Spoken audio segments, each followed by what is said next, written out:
Hello guys, स्वागत है आपका एक बार फिर से हमारे YouTube channel APS online classes में। आज हम बात कर रहे हैं टेंस के पार्ट नंबर 4 यानी कि प्रेजेंट परफेक्ट कॉन्टिन्यूअस के बारे में। अब सवाल यह है कि परफेक्ट कॉन्टिन्यूअस क्या होता है। जैसे हमने पढ़ा था कि इंडेफिनेट को अनिश्चित कहते हैं, कॉन्टिन्यूअस को लगातार, और परफेक्ट का मतलब होता है पूर्ण। तो बात यहाँ भी वही है, यहाँ परफेक्ट का मतलब तो हो जाएगा पूर्ण और कॉन्टिन्यूअस का मतलब हो जाएगा लगातार। अब इन दोनों का मतलब क्या है? वो कह रहा है कि भाई पूर्ण भी है और लगातार भी है, यानी परफेक्ट भी है प्लस कॉन्टिन्यूअस भी है। तो इसका मतलब क्या है? तो जब कोई चीज़ एक तरफ तो पूर्ण हो जाए लेकिन दूसरी तरफ कैसी चलती रहे, लगातार चलती रहे, तो वो पूरी कैसे हो सकती है? तो इसमें दो चीज़ें हो गई कि परफेक्ट भी है, कॉन्टिन्यूअस भी है, यानी काम पूरा भी हो रहा है, लगातार भी चल रहा है। तो ऐसी स्थिति कैसे हो सकती है? तो स्थिति ऐसी न होकर कुछ इस तरीके की है कि जो दिया गया समय होता है, जो समय होता है, जो आपको यहाँ पे टाइम दिया जाएगा, वो टाइम तो कैसा हो जाएगा? पूरा हो जाएगा। लेकिन जो वर्क है, जो आपका वर्ब है, वो वर्ब कैसा चलता रहेगा? लगातार चलता रहेगा। तो परफेक्ट कॉन्टिन्यूअस का मतलब क्या होता है कि जिसमें समय तो हो जाए पूरा, समय टाइम तो कैसा हो जाएगा? पूरा हो जाएगा, लेकिन जो काम है वो फिर भी कैसा रहेगा? जारी रहेगा, लगातार होता रहेगा। तो वो परफेक्ट कॉन्टिन्यूअस की कैटेगरी में रखा जाएगा। क्या बना इसकी कॉन्सेप्ट, इसकी डेफिनेशन क्या बनी? इसकी डेफिनेशन बनी कि जब समय तो पूरा हो जाए किसी काम का, लेकिन काम फिर भी लगातार चलता रहे, समय पूरा होने के बाद भी कंटिन्यू लगातार चलता रहे, तो वो परफेक्ट प्लस कॉन्टिन्यूअस होता है। अब इसमें दो टेंस हो गए, एक परफेक्ट हो गया, दूसरा कॉन्टिन्यूअस हो गया। तो यहाँ हेल्पिंग वर्ब में भी थोड़ी प्रॉब्लम आ रही है कि हम परफेक्ट की तो हेल्पिंग वर्ब लेंगे जो काम आती है हैज़ या हैव, ठीक है, ये तो फॉर्म हो गई। और यहाँ इसकी मेन वर्ब लेंगे, यानी वर्ब की फर्स्ट फॉर्म प्लस उसके साथ में आईएनजी, यानी दूसरे शब्दों में कहें तो वर्ब की कौन सी फॉर्म? Fourth form. तो ये परफेक्ट प्लस कॉन्टिन्यूअस टेंस हो गया। आप मेरी बात को समझ रहे हैं कि समय पूरा हो जाए, काम लगातार चलता रहे, तो समय को पूरा दर्शाने के लिए तो हम किसका इस्तेमाल कर रहे हैं? हैज प्लस हैव का। लेकिन जो काम है उसको कंटिन्यू दर्शाने के लिए उस कंटिन्यू के चक्कर में हमें कंटिन्यूअस वर्ब लेनी पड़ रही है, यानी कि वर्ब की फोर्थ फॉर्म लेनी पड़ रही है। अब हैज हैव के साथ कभी भी वर्ब की फोर्थ फॉर्म काम नहीं आती है, इसलिए इन दोनों के बीच में एक वर्ड जोड़ दिया जाता है जिसको एक्जिलरी वर्ब कहते हैं। नाम क्या है उसका? बीन। तो हमारी हेल्पिंग वर्ब क्या बनेगी इसमें हेल्पिंग वर्ब बनेगी हैज या हैव, लेकिन साथ में क्या जोड़ना पड़ेगा? बीन। और मेन वर्ब कौन सी बनेगी? मेन वर्ब कौन सी बनेगी? तो मेन वर्ब भाई वर्ब की फर्स्ट फॉर्म के हमको क्या लगाना पड़ेगा? आईएनजी लगाना पड़ेगा। बात क्लियर हुई? हेल्पिंग वर्ब कौन सी आएगी? Has have plus been. और मेन वर्ब की कौन सी फॉर्म आएगी? कॉन्टिन्यूअस फॉर्म, यानी फर्स्ट फॉर्म के क्या लगाना पड़ेगा? आईएनजी लगाना पड़ेगा। अब बात करते हैं इसके सबसे जरूरी जो कॉन्सेप्ट है उसकी, और वो है इसकी आइडेंटिफिकेशन, कि इसको पहचाना कैसे जाएगा। हिंदी वाक्यों में इसको कैसे पहचानेंगे? तो हिंदी वाक्यों में क्या कहता है कि हिंदी वाक्यों के अंत में आपको एक ही पहचान मिलती है, क्योंकि इसमें कॉन्टिन्यूअस टेंस है, तो पहचान किसकी मिलेगी इसके अंदर? कॉन्टिन्यूअस टेंस की मिलेगी। यानी कि रहा है, रही है, रहे हैं, रहा हूं, रहे हो, हुआ है, हुई है, हुए हैं, हुए हो, ये शब्द आपको हिंदी वाक्य के अंत में मिल जाएंगे। अब आप कहोगे कि सर ये तो पहचान कॉन्टिन्यूअस टेंस की होती है, परफेक्ट कॉन्टिन्यूअस की कैसे होगी? तो परफेक्ट कॉन्टिन्यूअस की बनाने के लिए आपको एक डिफरेंट मिलेगा, इसके अंदर एक थोड़ा सा अलग चीज मिलेगी। जो मैं यहाँ बात कर रहा हूँ वो किसकी है? टाइम की। आपको अंदर टाइम मिलेगा, टाइम से मतलब क्या मिलेगा? समय मिलेगा, और समय के बाद एक वर्ड मिलेगा आपको से, क्योंकि ये जो से वर्ड है ना, यही काम को कैसा बनाता है? परफेक्ट बनाता है। यही टाइम को कैसा बनाएगा? परफेक्ट बनाएगा, पूरा करेगा। वह सुबह से खाना खा रहा है। अब खाना खाने का काम सुबह से चल रहा है, यानी सुबह तो पूरी हो गई, लेकिन अभी भी खाना खाने का काम कंटिन्यू है, तो इसीलिए ये परफेक्ट कंटिन्यूअस कहलाएगा। वह खाना खा रहा है, ये कॉन्टिन्यूअस है। लेकिन वह 2 घंटे से खाना खा रहा है, तो 2 घंटे तो उसको पूरे हो गए, लेकिन अभी भी उसका काम जारी है। 2 घंटे का समय बीत गया लेकिन काम अभी भी कंटिन्यू है, तो ये परफेक्ट कॉन्टिन्यूअस में गिना जाता है। यानी रहा है, रही है, रहे हैं, हुआ है, हुई है, हुए हैं, ये शब्द अंत में मिलते हैं, फिर भी वाक्य के बीच में आपको ये वर्ड मिलेगा समय और से शब्द। जैसे 2 घंटे से, तो ये समय हो गया, 2 घंटे समय हो गया। इसके बाद से सुबह से, शाम से, कल से, परसों से, 1947 से, 1971 से, 1999 से, 1999 से, तो ये सारा समय प्लस से शब्द आपको मिलेगा। तो आपको पहचान लेना है कि वो सेंटेंस हमें प्रेजेंट के परफेक्ट कंटिन्यूअस टेंस का मान लेना है। ठीक है, अब बात करते हैं इसके सेंटेंसेस के बारे में। अब बात करते हैं इसके फर्स्ट सेंटेंस यानी कि अफर्मेटिव सेंटेंस की। आपने कई पार्ट्स इसके पढ़ लिए हैं, तो आपने अब तक इस बात को जान लिया होगा कि हर टेंस के जितने भी पार्ट हैं उन सभी टेंस के पार्ट्स का पहला सेंटेंस कौन सा होता है, अफर्मेटिव होता है। अफर्मेटिव का मतलब ये होता है कि हेल्पिंग वर्ब से पहले सब्जेक्ट आ जाता है, या कह सकते हैं कि जो बिगिनिंग होती है सेंटेंस की, जो सेंटेंस की शुरुआत होती है वो सब्जेक्ट से ही होती है। ठीक है, और नेगेटिव सेंटेंस जो होता है उसमें हेल्पिंग वर्ब के बाद नोट आ जाता है। तो आपने इन सेंटेंसेस के बीच में का जो डिफरेंस है इनके बीच का, उसको आपने समझा होगा। और आप अभी जो यहाँ एक फॉर्मूला, एक रूल लिखा हुआ देख रहे हैं, आप देखिए बाकी सबसे थोड़ा सा ये अलग है। इसमें क्या अंतर है बाकी सबसे, वो कह रहा है कि भाई सब्जेक्ट प्लस हैज़ या हैव। अभी हमने बात करी थी कि भाई हेल्पिंग वर्ब तो इसमें हैज़ हैव आएगी क्योंकि इसमें परफेक्ट टेंस भी है, प्लस यहाँ बीन एक एक्जिलरी वर्ब है। ठीक है, प्लस यानी इसको हम हेल्पिंग वर्ब ही मान के चलेंगे, लेकिन वास्तव में ये हेल्पिंग वर्ब नहीं है, सिर्फ उसकी सहायता करने के लिए है हेल्पिंग वर्ब की। ठीक है, ताकि इसको थर्ड फॉर्म की जरूरत ना पड़े, इसलिए बीन का यूज हुआ है। बीन अपनी जगह रहेगा, हेल्पिंग वर्ब अपनी जगह काम करेगी। प्लस वर्ब की फोर्थ फॉर्म यानी कि वर्ब की फर्स्ट फॉर्म के ING, प्लस ऑब्जेक्ट, प्लस यहाँ आपको थोड़ी सी अलग चीज़ दिख रही है बाकी सारे रूल्स से, वो है सिंस या फोर। सिंस या फोर, अब सिंस या फोर में से एक ही काम आता है, या तो सिंस आ जाएगा या फोर आ जाएगा, और उसके बाद आपको यहाँ पे टाइम दिख रहा है। ठीक है, तो ये इसमें डिफरेंस है परफेक्ट कॉन्टिन्यूअस में, बाकी सब लगभग सेम है। अब बात करते हैं पहले सिंस या फोर की, कि सर ये सिंस या फोर का यूज कब करना है, ये है क्या।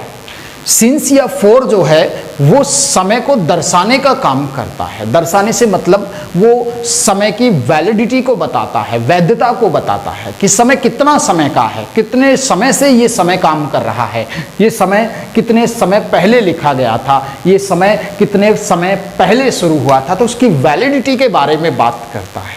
ठीक है, अब सिंस या फोर में से हमको यूज करना है एक, लेकिन कौन सा करेंगे यही हमारा कॉन्सेप्ट है। तो जैसे मैं बात कर लेता हूं सबसे पहले सिंस की। सबसे पहले किसकी बात करें, सिंस की। तो सिंस जो है उसका यूज हमेशा द पॉइंट ऑफ टाइम के लिए होता है। किसके लिए होता है, द पॉइंट ऑफ टाइम। इसके लिए यूज होता है सिंस का, द पॉइंट ऑफ टाइम के लिए। पॉइंट ऑफ टाइम क्या है, इसका मतलब होता है समय का निश्चित बिंदु, समय का मूल बिंदु। अब समय का निश्चित बिंदु क्या है, मैं आपको एक शब्द में समझाता हूं इस चीज को कि आप किसके साथ सिंस लगाओगे, किसके साथ फोर लगाओगे। एक शब्द में आप समझिए कि जब समय का नाम दे दिया जाए, name of time, name of period, जब समय का नाम दे दिया जाए तो समय के नाम के पहले आपको किसका यूज करना है, सिंस का। राइट, अब सवाल ये कि समय का नाम कैसे, समय का कोई नाम थोड़ी होता है, तो समय का बिल्कुल नाम होता है। जैसे मैं आपसे सवाल करूं कि भाई बताइए कि घड़ी में 9 कितने बजे बजेंगे, तो हम लिखते हैं ना 9 o'clock। ठीक है, कितने बजे, 9 बजे। तो ये 9 जो बज रहे हैं, आप बताइए कितने बजे बजेंगे, 9 बजे ही बजेंगे ना। तो ये पॉइंट ऑफ टाइम है, यानी यही इसका पॉइंट है, 9 बजे ही 9 बजेगा। राइट, तो ये पॉइंट ऑफ टाइम है। दूसरा ये नाम है समय का, भाई कितने बजे, 9 बजे। तो ये कितना क्या है, नाम हो गया समय का। ठीक है, जैसे 1991, तो 1991 एक समय का नाम है, और ये समय क्या है, वर्ष, ईयर है, और इस ईयर का नाम क्या है, 1991। यार मैं पिछले साल फला जगह गया था, यार मैं पिछले साल शिमला घूमने गया था, तो सर नाम बताओ ना कौन से साल गए थे, तो सर मैं 2017 में गया था, 2019 2019 में मैं गया था, 2017 2017 में मैं गया था, तो ये समय का क्या है, नाम है। ठीक इसी तरीके से जैसे जनवरी ये नाम है, और ये नाम कौन से समय का है, मंथ महीने का नाम है, माह का नाम है। सर मैं फरवरी माह में गया था, ठीक है, सर मैं पिछले महीने वहां गया था, सर पिछले महीने का नाम, सर पिछले महीने का नाम मई का महीना था, मई, ठीक है, तो महीने का नाम हो गया। ठीक है, ठीक इसी तरीके से जैसे मंडे, तो ये किसका नाम है भाई, ये डे, दिन का नाम है, दिवस का नाम है, राइट। तो जब समय का नाम दे दिया जाए, जब समय का नाम दे दिया जाए, तो समय के नाम से पहले किसका यूज करना है, सिंस का यूज करना है। अब समय के नाम में कौन कौन सी चीजें आ गई, घड़ी का समय, घड़ी का समय, साल का नाम, महीने का नाम, दिवस का नाम। अब इसके अलावा और नाम किसके होते हैं, तो कुछ समय ऐसे होते हैं जो फिक्स होते हैं, जो उसी समय पे होते हैं, जिन पर उनको होना चाहिए, जिस पर उनको होना चाहिए। जैसे सबसे पहले अगर मैं बात करूं तो आप ध्यान दीजिए मेरी बात पर, जैसे आप मुझे बताइए कि मॉर्निंग कब होता है, मॉर्निंग कब होता है, तो मॉर्निंग में ही होता है ना, शाम को तो ये नहीं कह सकते कि अब मॉर्निंग है, शाम को तो नहीं कह सकते ना, तो मॉर्निंग का समय फिक्स होता है, तो ये भी निश्चित है, ये भी कैसा समय कहलाएगा, पॉइंट ऑफ टाइम, ये भी क्या है, पॉइंट ऑफ टाइम। ठीक इसी तरीके से इवनिंग भी पॉइंट ऑफ टाइम है। ठीक इसी तरीके से नून भी पॉइंट ऑफ टाइम है। ठीक इसी तरीके से आफ्टरनून भी क्या है, पॉइंट ऑफ टाइम है। यस्टरडे, टुडे,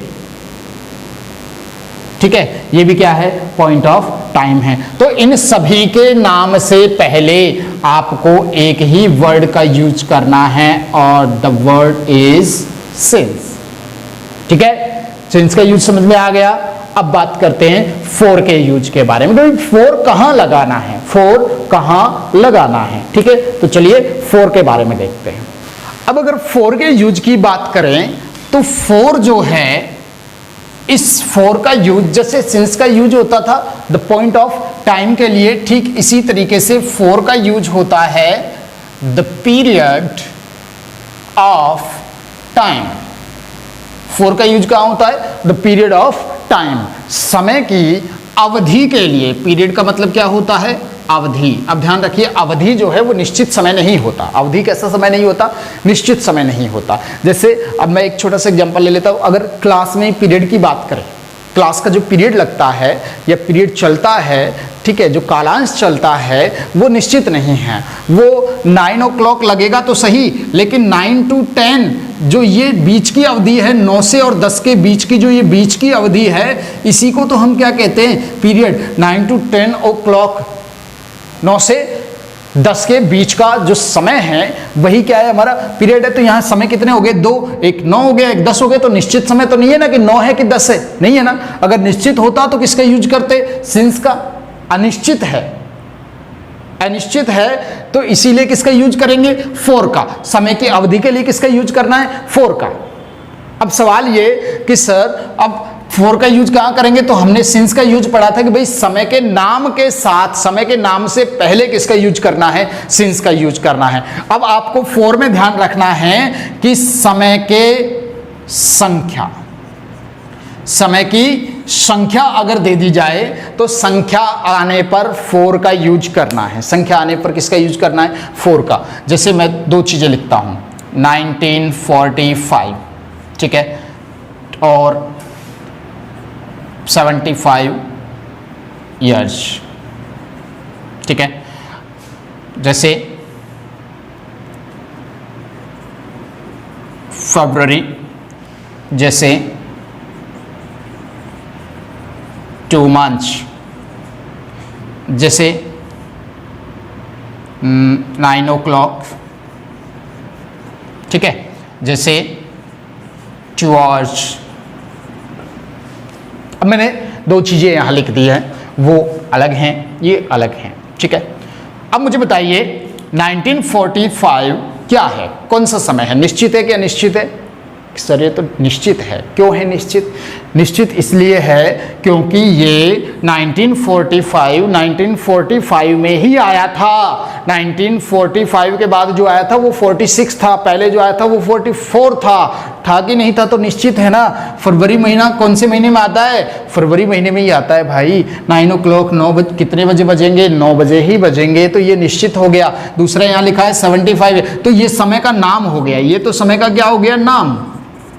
ये हो गई समय की संख्या। 75 ईयर्स 75 सालों से, 2 months 2 महीनों से संख्या हो गई ना, 2 hours 2 घंटों से, तो ये समय हो गया। ये समय का नाम है, ये समय की संख्या है। समय का नाम हो तो सिंस का यूज करेंगे, समय की संख्या हो तो किसका यूज करेंगे? फोर का यूज करेंगे। करेक्ट है, बात समझ में आ गई। समय का नाम हो तो सिंस का, समय की संख्या हो तो फोर का यूज करना है। ये हमारा सिंस और फोर को यूज करने का कॉन्सेप्ट है। ठीक है, इसी कॉन्सेप्ट से हम सिंस और फोर का यूज समय से पहले करते हैं। फिर वो कह रहा है कि टाइम लगाना है, तो इसके बाद तो डायरेक्ट टाइम हमको रखना है। ठीक है, चलिए अब बात करते हैं हमारे एग्जाम्पल्स की। सबसे पहले अगर मैं बात करूं फर्स्ट एग्जाम्पल के बारे में, वो कह रहा है कि वह 2 घंटे से फिल्म देख रहा है। क्लियर है? अब इसमें रहा है, रही है हमारी पहचान हो गई, आइडेंटिफिकेशन, जो कि कंटिन्यूअस टेंस की होती है। अब इसमें समय देखना है। समय कह रहा है कि 2 घंटे से, समय प्लस शेष, यही कहा था ना हमने कि समय और शेष शब्द मौजूद होता है। ठीक है, कंटिन्यूअस की पहचान तो होती है, लेकिन वाक्य में समय और से भी हो तो वो परफेक्ट कंटिन्यूअस की होती है। ठीक है, तो ये हमारा समय और से हो गया, तो ये तो परफेक्ट कंटिन्यूअस हो गया। देख रहा है हमारी क्या हो गई? वर्ब हो गई। कौन देख रहा है? वह। क्या देख रहा है? फिल्म हो गई। तीनों चीज़ें। अब इनको यहाँ रख लेते हैं। वह देख रहा है तो सब्जेक्ट हो गया आपका ही। हैज हैव में से ही के साथ हमने परफेक्ट में पढ़ा था कि भाई ही के साथ तो क्या आता है? हैज आता है। साथ में क्या लगेगा? बीन प्लस वर्ब की फर्स्ट फॉर्म, देखने की फर्स्ट फॉर्म क्या होती है? वॉच। वॉच के क्या लग जाएगा? ING, watching. ठीक है, ऑब्जेक्ट क्या है? फिल्म। फिल्म। ठीक है, अब कह रहा है कि भाई सिंस या फोर लगा लो। अब हमारा समय देख लो। हमारा समय है 2 घंटे। कौन सा समय है?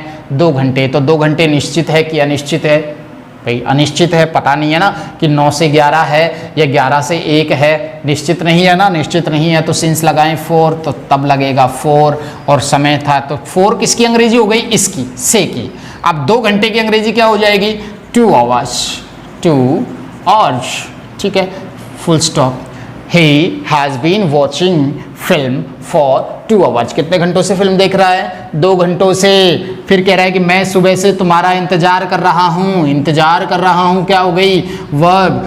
कौन कर रहा है? मैं। क्या कर रहा है? इंतजार कर रहा है। किसका? किसको? तो वो कह रहा है कि तुम्हारा इंतजार कर रहा हूँ। भाई सुबह से क्या हो गया? ये टाइम हो गया। मैं को क्या कहेंगे? आई के साथ हैज हैव में से परफेक्ट में पढ़ा था भाई क्या चलेगा? हैव। साथ में क्या जुड़ेगा? बीन। अब वर्ब क्या है? इंतजार करने को कहते हैं वेट। वेट हो गया। वेट में क्या लग जाएगा?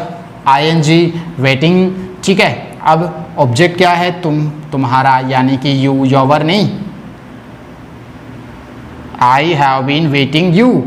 ठीक है, फिर कह रहा है कि सुबह से। अब सिंस 4 चाहिए तो सुबह निश्चित है अनिश्चित है? भाई सुबह निश्चित है, सुबह ही होगी। शाम को सुबह थोड़ी होगी, शाम सुबह थोड़ी होगी। सुबह शाम को नहीं हो सकती, शाम सुबह को नहीं हो सकती। निश्चित है ना, अपने समय पर ही होती है। बिल्कुल निश्चित है। निश्चित है तो क्या लगेगा? सिंस लगेगा। और समय क्या है? सुबह है सर, क्या लग जाएगा? मॉर्निंग। काम खत्म। I have been waiting you since morning. अब प्रपोजिशन का यूज हमने इसलिए नहीं किया क्योंकि अभी हमने प्रपोजिशन नहीं पढ़े हैं।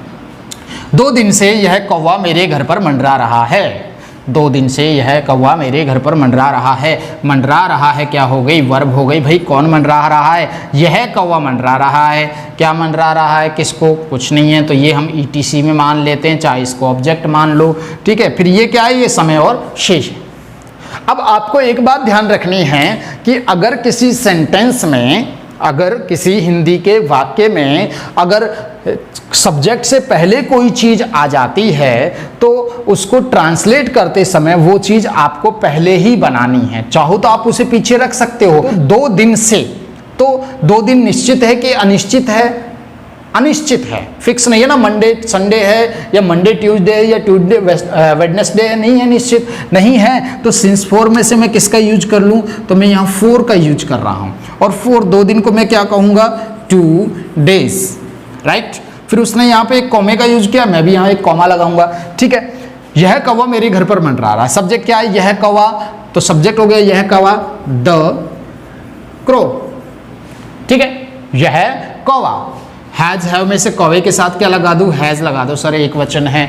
बीन अपनी तरफ से नहीं लगेगा, एक्सिलरी दी हुई है वो लगेगा। वर्ब की फोर्थ फॉर्म मंडराने को कहते हैं होवर, होवर मीन्स मंडराना, इसके क्या लगा दूंगा, ing। अच्छा, फिर कह रहा है एक ऑब्जेक्ट मेरे घर पर, अब घर पर मंडरा रहा है, मंडराने का मतलब वो गतिशील है, गतिशील है।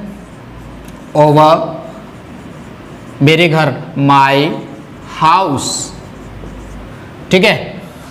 अब सिंस फोर तो हमने पहले ही ले लिया, कुछ बचा ही नहीं है तो इसको यहां लगा देते हैं। अब सेंटेंस देखिए थोड़ा सा डिफरेंट अलग तरीके से बना है कि for 2 days the crow has been hovering over my house, ठीक है। तो इस तरीके का बनेगा, राइट।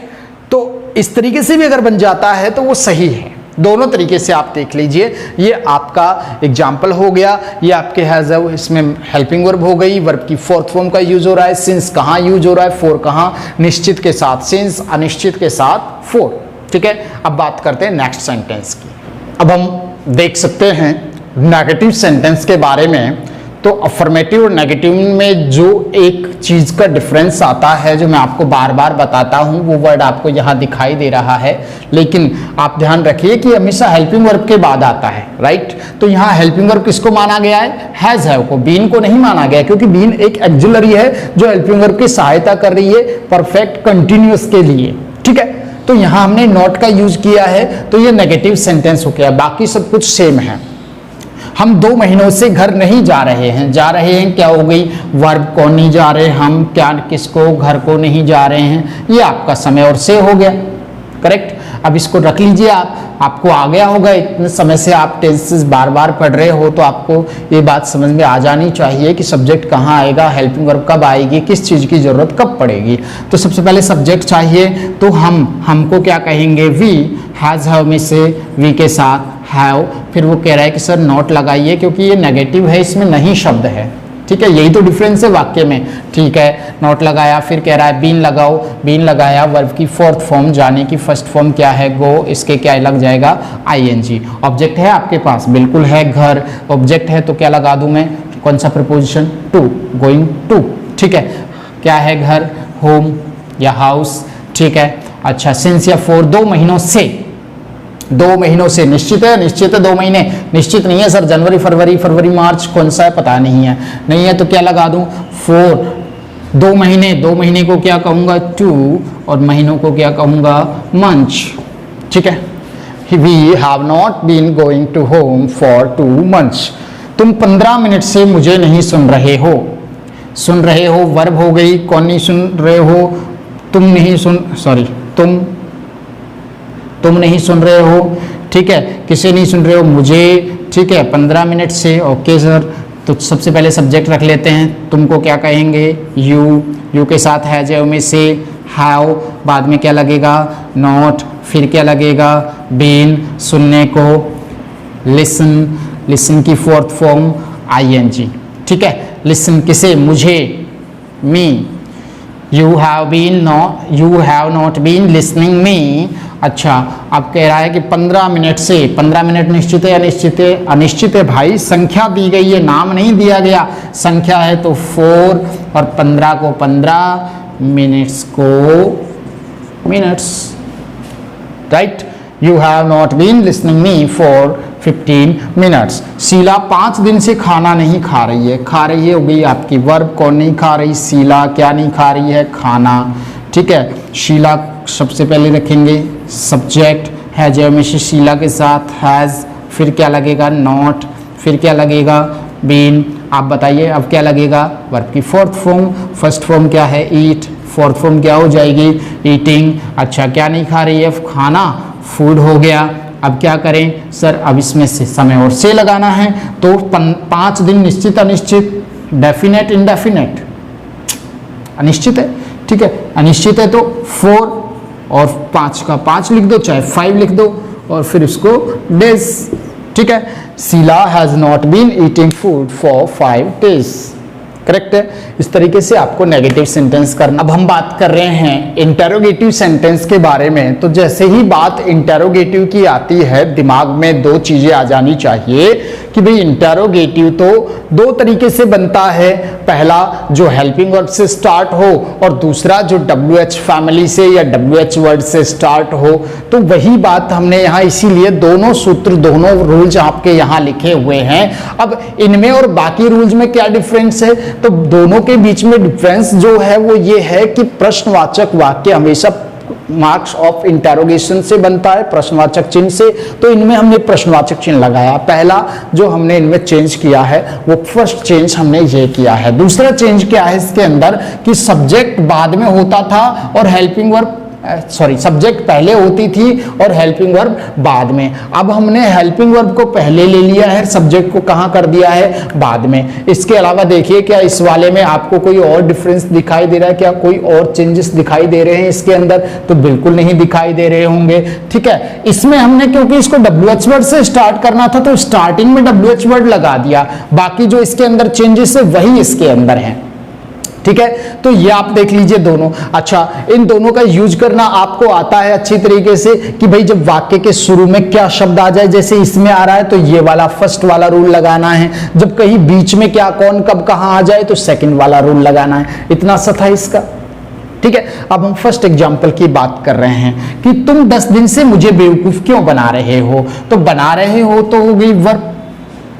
कौन बना रहा है? तुम बना रहे हो। क्या बना रहा है भाई? बेवकूफ बना रहा है। किसको? मुझे बना रहा है भाई, ठीक है। तो अब इसमें दो ऑब्जेक्ट हो गए, बेवकूफ, बनाना, और चाहो तो आप इसको वर्ब में जोड़ सकते हो, चाहो तो आप इसको ऑब्जेक्ट मान सकते हो, एज योर विश, ठीक है। ये हो गया आपका समय। अब सवाल ये कि इसमें एक WH वर्ड है जिसकी वजह से पूरा वाक्य प्रश्नवाचक हुआ है, इंटरोगेटिव हुआ है, वो है क्यों।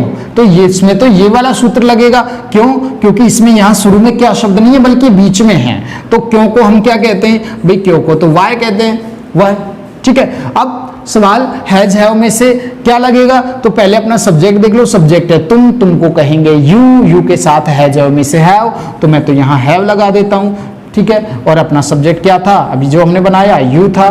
फिर क्या लगेगा? बीन लग जाएगा। फिर क्या लगेगा सर? वर्ब की फर्स्ट फॉर्म, बनाने की फर्स्ट फॉर्म मेक की ई हट के क्या जुड़ जाएगा? ING लग जाएगा।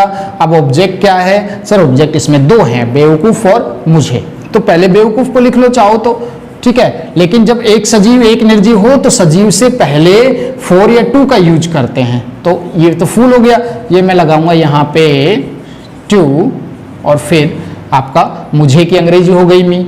अब सिंस या 4, 10 दिन निश्चित है अनिश्चित है? अनिश्चित है तो 4, 10, 10 को और डेज दिन से। अब इसका सबसे इंपॉर्टेंट जो पार्ट है वो है इसका इंटरोगेशन मार्क, ठीक है। Why have you been making fool to me for 10 days? क्या तुम सुबह से मेरे लिए पत्र लिख रहे हो? लिख रहे हो गई आपकी वर्ब। कौन लिख रहा है? तुम। क्या लिख रहे हो भाई? पत्र लिख रहे हो। किसको? मुझे या मेरे लिए। दो ऑब्जेक्ट हो गए, सुबह से हो गया समय आपका। अब शुरू में इसमें क्या शब्द है? शुरू में अगर क्या शब्द है तो आप बताइए ये वाला रूल लगाऊं या ये वाला? तो इसमें तो हेल्पिंग वर्ब वाला लगेगा तो मैं ये वाला लगा रहा हूं, ठीक है। अब सबसे पहले वो कह रहा है कि हैज हैव में से एक, तो हमारा सब्जेक्ट है तुम, तुमको तो यू कहेंगे, यू के साथ अभी हमने क्या लगाया था? हैव, ठीक है। और यहाँ सब्जेक्ट यू, फिर लगाएंगे हम बीन। अच्छा, अब कह रहा है वर्ब की फोर्थ फॉर्म, लिखने की फर्स्ट फॉर्म है राइट, राइट की फोर्थ फॉर्म हो गई राइटिंग, ठीक है। अब ऑब्जेक्ट भाई पत्र, लेटर, फिर वही मेरे लिए, टू मी, मेरे लिए। एक सजीव एक निर्जीव है तो 2 या 4, आप चाहो तो 4 भी लगा सकते हो, फॉर मी, मेरे लिए, ठीक है। तो 2, 4 में से एक लगाना होता है। अच्छा, अब कह रहा है कि भाई लिख रहे हो, अब कह रहा है कि सिंस या 4, सुबह से, सुबह निश्चित है अनिश्चित है? तो निश्चित है भाई, सुबह सिंस आ जाएगा और लास्ट में क्या आ जाएगा? इसमें समय क्या हो जाएगा? मॉर्निंग। और सबसे लास्ट में मार्क्स ऑफ इंटेरोगेशन, ठीक है। हम आज से खाना कहाँ बना रहे हैं? बना रहे हैं हो गई वर्ब। कौन बना रहा है? हम। क्या बना रहे हैं? खाना। ये आपका इंटेरोगेशन हो गया, ये समय हो गया। इसमें ये वाला या ये वाला? आप डिसाइड कीजिए फर्स्ट वाला रूल या सेकंड वाला। तो हम इसमें सेकंड वाला रूल लगाएंगे। तो सेकंड वाला रूल लगाएंगे तो इसमें सबसे पहले कहाँ को लेके आएंगे, तो कहाँ को कहेंगे वेयर, सब्जेक्ट है हमारा हम प्लूरल सिंगुलर, प्लूरल है तो हैव, और फिर हम की अंग्रेजी क्या थी वी, फिर क्या लगेगा बीन, बनाने की फोर्थ फॉर्म मेक, और मेक के आईएनजी मेकिंग, बनाना क्या है खाना, ऑब्जेक्ट हो गया फूड। अच्छा आज से, सिंस या फॉर में तो टुडे, आज निश्चित है, आज की बात हो रही है, आज ही है, आज, कल आज नहीं होगा, या कल आज नहीं था, आज है, तो आज है तो मतलब निश्चित है सिंस, और आज को क्या कहेंगे टुडे, और mark of interrogation, where have we been making food since today. तो इस तरीके से आपको सेंटेंसेस हल करने हैं। अब बात करते हैं जिस तरीके से बोर्ड में या हमसे एग्जाम्स में पूछे जाते हैं या कंपटीशन लेवल पे जो पूछे जाते हैं उनको, जिनको हम कहते हैं फिल ऑफ करेक्ट फॉर्म भरना जो होता है, गैप फिलिंग जिनको कहते हैं, उसके बारे में बात करते हैं। तो इसमें ज्यादा बड़ा रूल नहीं है, सिर्फ एक छोटा सा रूल है। तो चलिए उसके बारे में बात करते हैं। कंपटीशन लेवल में जो हमसे पूछा जाता है उसमें सिर्फ हमको दो चीजें याद रखनी है, सिर्फ और सिर्फ दो चीजें याद रखनी है, ज्यादा नहीं है। तो आपको ध्यान रखना है कि अगर सेंटेंस में कहीं भी, ध्यान दीजिए, सिंस, फॉर, ऑल, और इनके तुरंत बाद आपको क्या मिले, टाइम। वही जो हमने पढ़ा है, सिंस हो, फॉर हो, ऑल हो, और इनके तुरंत बाद आपको कहीं भी समय मिल जाए, टाइम मिल जाए, तो ध्यान देना है उस सेंटेंस में आपको हैज या have plus been plus verb की फर्स्ट फॉर्म के क्या लगा देना है, आईएनजी। उसमें हमें ये वाला रूल लेना है। चार ऑप्शंस में से चार जो अल्टरनेटिव जो हमारे पास है उनमें से आपको ये अल्टरनेटिव चुनना है, has, have, been plus verb की फोर्थ फॉर्म वाला। ठीक है, छोटी सी बात है, सिंस हो, सिंस टाइम हो, फॉर प्लस टाइम हो या ऑल प्लस टाइम हो, तो आपको has, have plus been plus verb की फोर्थ फॉर्म का यूज करना है। राइट, अब बात करते हैं इसके एग्जाम्पल्स की कि किस तरीके से हमको दिए जाते हैं। तो चलिए बात करते हैं एग्जाम्पल की। अब जो हम एग्जाम्पल देख रहे हैं इसके, वो करेक्ट फॉर्म फिल कराने के हैं जो हमसे कंपटीशन लेवल में। अब इनमें हमको ऑप्शन दे दिए जाते हैं, चाहो तो इसको ऑप्शन से समझ लीजिए, चाहे डायरेक्टली आप समझ लीजिए। हमें इसमें सही चीज का चुनाव करना है। ठीक है, और सही चीज का चुनाव कैसे करेंगे, जब हमें इसकी आइडेंटिफिकेशन की नॉलेज होगी, जब हम इसके आइडेंटिफिकेशन को याद करेंगे, तो जाके हम सही सेंटेंस में से और सही ऑप्शंस में से, जो चार ऑप्शन होंगे उन ऑप्शंस में से सही वाला ऑप्शन चूज कर पाएंगे। तो इसके लिए हमें सही पहचान की जरूरत है, वी नीड। ठीक है, तो बात करते हैं फर्स्ट एग्जांपल की कि Ram wait for me since morning. तो अभी बताया था कि जब वाक्य में सिंस या फॉर या ऑल हो, लेकिन उसके बाद में आपको यहां पे टाइम दिया गया हो, तो उस सेंटेंस में आपको हैज या हैव, आप बताइए, प्लस बीन प्लस वर्ब की फर्स्ट फॉर्म के क्या लगा देना है, आईएनजी। तो क्या हमारी पूछी गई कंडीशन यहाँ पे पूरी है? तो बिल्कुल हमारी कंडीशन पूरी हुई। सिंस के बाद समय दिया गया है, has, have plus been plus चौथी फॉर्म लगेगी, तो राम के साथ हैज, हैव में से सर हैज आ जाएगा, फिर अपनी तरफ से या एक्सिलरी बीन आ जाएगी, वेट की फोर्थ फॉर्म बनानी है। ये फॉर्म हमेशा कौन सी होती है भाई, फर्स्ट फॉर्म, इसके क्या लग जाएगा, आईएनजी।